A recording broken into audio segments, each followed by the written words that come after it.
Sao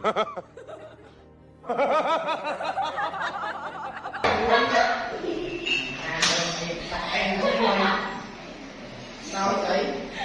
Nói không fan. Nói quay này.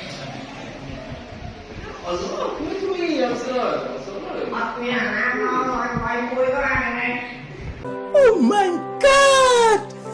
Wow! Đó. Mặt đặt 13 không phải 130 mà bố biết báo. Trời mẹ này dùng lời ta làm cái đó tôi tạo mấy nhân của mày ơi, của mày được chưa? Không đi nữa đâu mày mê nào sao lại tách mà. Đúng hả? Mua mà không phải gì. Quỳ xô của mặt ta tao mà. Ê. Mày chỉ được vâng đấy. Mày mới ăn vợ đi nha, nó mình nhiều lắm. Ê, cô mày như mơ bài ấyทำอยู่จอมปลามือซ่าแล้วปลาจะไปโชว์ไตโชว์ถึงเมื่อไงนะโชว์ลินส้มเป็นของมูดำเลยพี่ตุ้ยเอานะเดี๋ยวตุ้ยส้มไตดิปากกันเลยจะเป็นตามเลยตรงนี้นะตรงนี้นะ Rồi lông nói. Đâu không phải cho đi làm đi đi Ai sợ con ma mày?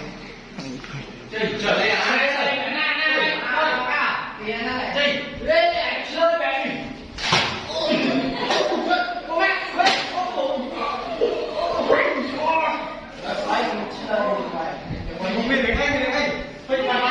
I'm dying. Help me.